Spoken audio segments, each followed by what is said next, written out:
Welcome. So today we're jumping into the core ideas from Olivia N. Jonah's amazing book, The Goodness of God. And really, it dives headfirst into one of the biggest, most personal questions of faith out there. If God is truly good, what does that actually mean for us, especially when life feels anything but? And the entire book really hinges on this one powerful verse from Nahum. It completely reframes the conversation. It suggests God's goodness isn't some promise that we'll never see a storm. Instead, it's the anchor that holds us steady right in the middle of it. It's not about avoiding trouble. It's about having a refuge inside the trouble. So yeah, that's our starting point. This whole idea of goodness is really about God's unchanging character, not our constantly changing circumstances.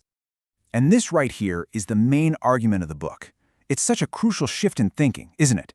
Goodness isn't this magic shield that stops every bad thing from happening. Nope. It's the fortress we can run into when those things inevitably do happen. It's an active, powerful, sustaining force. Okay, so let's dig into this, because to really get what's being said, we have to understand that the word good in its original language is so much deeper and richer than just, being nice. When you read in Genesis that God looked at his creation and saw that it was good, this is the Hebrew word they're using, tov. And tov doesn't just mean okay or pleasant, it means everything is working perfectly according to its divine design. It's complete, it's beautiful, it's whole. So when the Bible calls God tov, it's saying he is perfect and purposeful in his very nature. Then, the book pairs this idea of tav with another huge Hebrew word, hesed, which we translate as mercy or loving kindness. They're described as these two rivers of grace that, get this, are actively pursuing us. Think about that. Goodness is giving us all the amazing things we don't deserve, while mercy is holding back the consequences we probably do. It's a powerful one-two punch of God's love in action. So, this is all great in theory, right? But what does this tov goodness actually look like in our lives? Well, the book gives us two really powerful metaphors to make it tangible. First up is goodness as a shelter. The Hebrew word for this kind of refuge is ma'oz, which means a stronghold or a fortress. And here's the key. You don't build a fortress in the middle of a battle out of panic. A fortress is built long before the enemy ever shows up. It's a pre-planned place of absolute safety. That's the picture of God's goodness. The second metaphor is goodness as a shepherd. And when Jesus calls himself the Good Shepherd, the original Greek word is kalos. This doesn't just mean good as in nice. It means noble, excellent, trustworthy, and genuine through and through. He's not just a kind shepherd. He's the ultimate, most reliable guide you could ever imagine. What's so amazing here is how active this goodness is.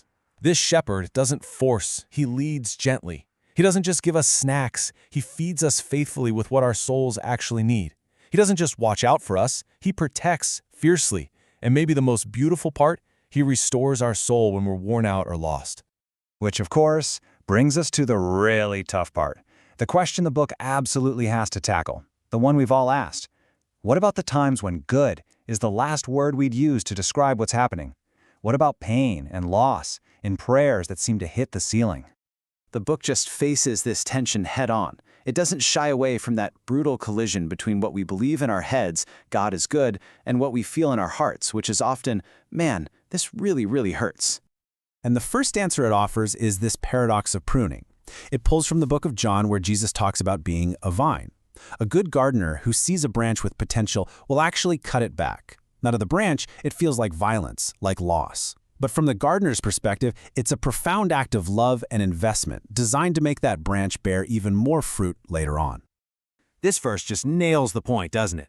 The Apostle Paul begged for his thorn to be taken away. But God's answer wasn't removal, it was sufficiency. The book argues that sometimes goodness doesn't take the pain away. Instead, it redeems the pain, using our very weakness as the stage where his strength can be most perfectly displayed. Or think about the story of Lazarus. Jesus was told his friend was sick, and he intentionally waited. He delayed. For Mary and Martha, that delay felt like denial, like abandonment. But the book shows us that this delay wasn't a no. It was an orchestration for something way bigger. It set the stage for a miracle that would reveal Jesus not just as a healer, but as the resurrection itself. So, you see the pattern here? The crucial thing the book argues is that we have to zoom out. We have to see God's goodness not just in the tiny frame of this moment, but in the massive, sweeping context of eternity. And that brings us right back to where we started, to Psalm 23.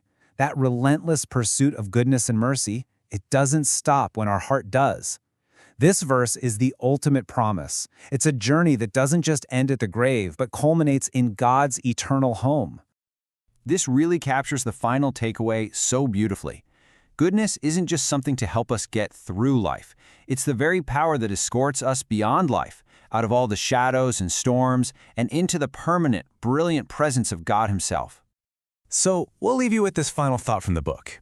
If goodness isn't just a temporary feeling we chase, but a relentless, loving force that is actively pursuing us through every high, every low, and straight into eternity, well, how does that change the way you see your own story?